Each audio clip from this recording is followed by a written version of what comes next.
I've always loved the woods. There's something about the quiet, the isolation, the sense of discovery that draws me in. Rex, my German Shepherd, loves it too. He's been my companion on countless hikes, always sniffing out the new trails ahead of me. But there's one hike, one experience I'll never forget, no matter how hard I try. It happened in the Pine Barrens of New Jersey. I heard about the area's beauty and mystery, so I planned a 3-day hike. I packed plenty of supplies, double-checked my map, and hit the trail early one morning. The weather was perfect, and Rex was in his element, dashing ahead, occasionally glancing back to make sure I was keeping up. We'd been walking for a couple miles when the atmosphere changed. The vibrant forest suddenly felt wrong. The temperature dropped, the sunlight dimmed, and an unsettling silence fell over the woods. I pulled out my phone to check the weather, but of course, there was no service. Rex was the first to notice something unusual. He stopped dead in his tracks, growling at something off the trail. When I caught up, I saw what captured his attention: an old bunker. It was a concrete structure, partially hidden by the underbrush, with a heavy metal door leading underground. Curiosity got the better of me. I checked my map, but it showed nothing about a structure here. No signs, no warnings, no indications of what it might be. The door didn't even have a lock. I hesitated. Part of me screamed to turn back, but the other part, the explorer, pushed me forward.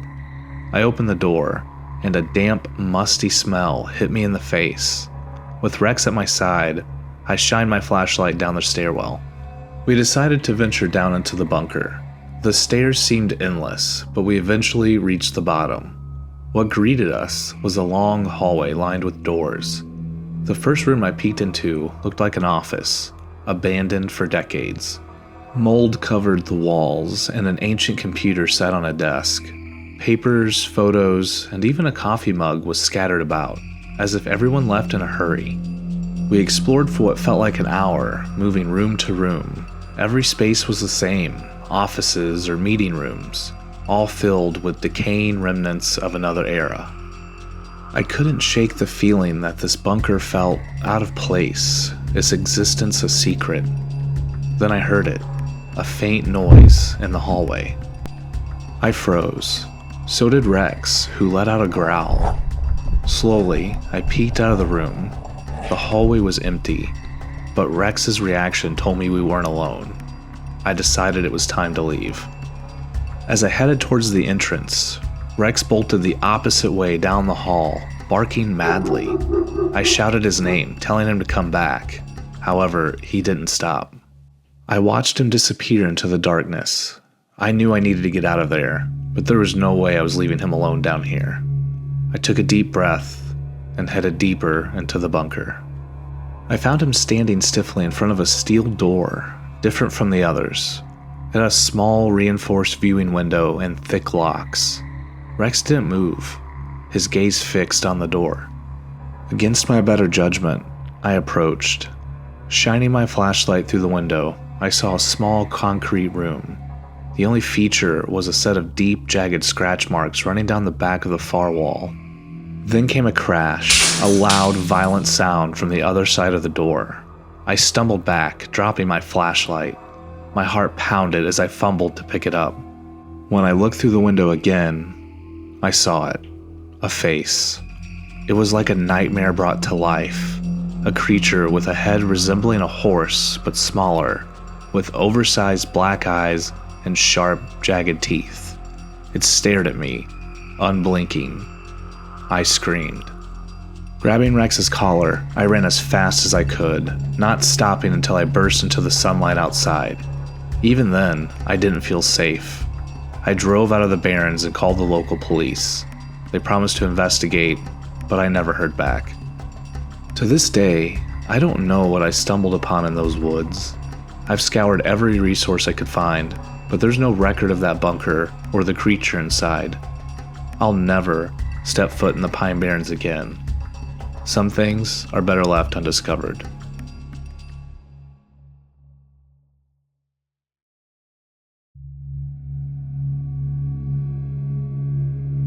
Nick and I have always been adventurers. As kids, we explored every forbidden place we could find, and that curiosity never left us. In college, we became obsessed with urban exploring, venturing into abandoned factories, hospitals, and any creepy spot we could find. We weren't afraid of anything, until the hotel. We first heard about it at a party.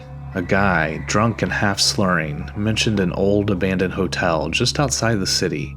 He claimed it was terrifying, and that was all Nick and I needed to hear.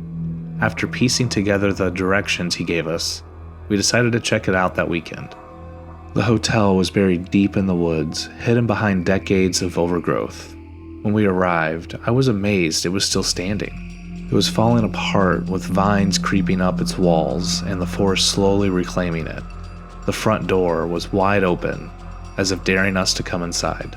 The lobby was massive, with remnants of what must have been a luxurious hotel during its time.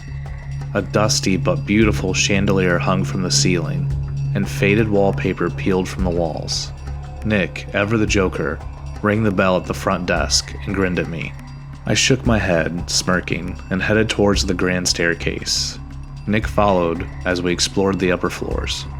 Room after room, we admired the decayed architecture, taking pictures and speculating about the hotel's past. Then, at the end of the long hallway, I found a set of double doors. The doors led to what must have been the hotel's restaurant and bar. The room was huge, with long-forgotten tables and chairs scattered about. It was eerily quiet. Too quiet.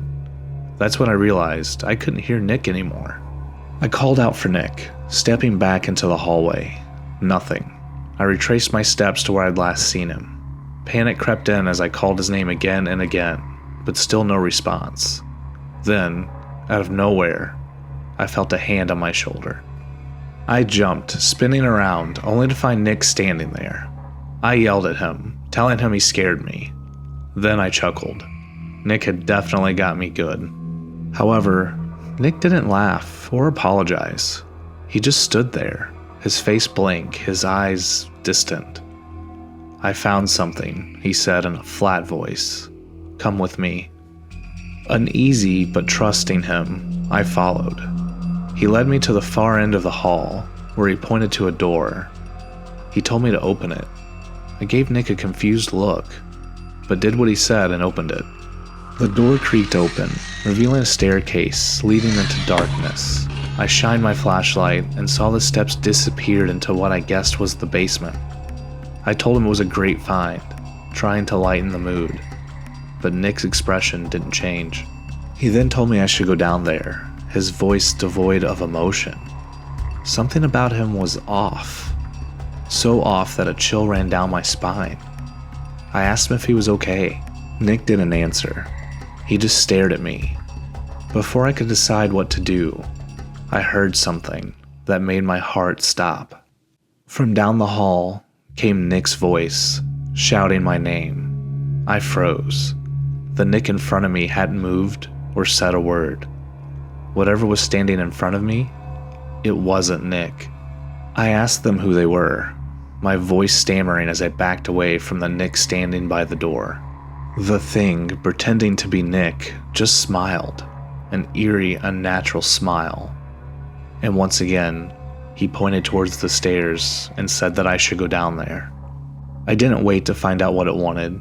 I turned and bolted back down the hallway, my flashlight bouncing wildly. Within seconds, the real Nick came running towards me from the direction of the restaurant. As I got close to Nick, I yelled we needed to get out of there. Nick didn't even question me.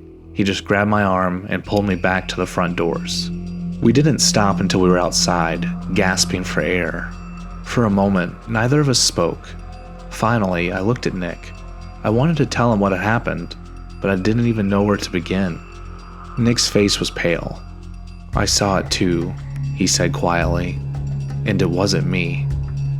We drove away, silent the entire ride back to campus. That was the last time Nick and I ever went urban exploring. To this day, I don't know what we saw in that hotel, but I'll always be grateful I didn't go down those stairs.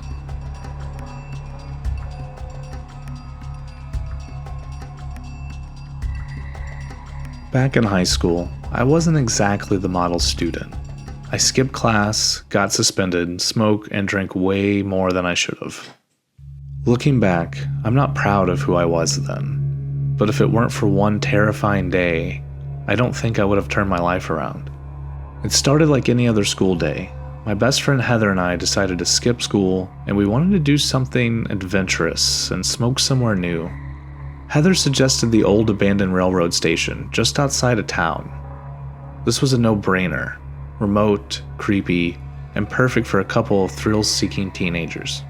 We parked at a gas station just a short walk from the railroad station and made our way onto the property. It was massive, and though it was abandoned, it still looked like it had been frozen in time. Dirty, but surprisingly intact. As we wandered through the building, we found a ladder leading to the roof. Smoking on the roof sounded fun, so we climbed up and settled near the edge. The view was incredible. For a while, we just laughed, talked, and forgot about the world below us, until we heard voices. I peeked over the side, my heart pounding. 4 men standing below us, their voices low and rough. I couldn't make out what they were saying, but something about them screamed trouble. They looked like the kind of guys you didn't want to cross, scruffy, muscular, and dangerous. Heather whispered to me, asking what was going on. I motioned for her to be quiet, my eyes glued to the scene below. The men talked for a few more minutes, until one of them picked up a metal pipe from the ground. Suddenly, one of the other men dropped to his knees pleading. "I'm sorry, I didn't mean to," he cried. The guy with the pipe didn't seem to care.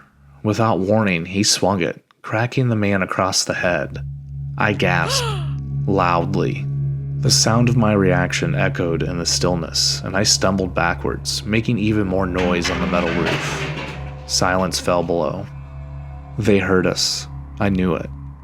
Then I heard one of them yelling for someone to go up and check it out. Heather and I were frozen for a moment, our minds racing.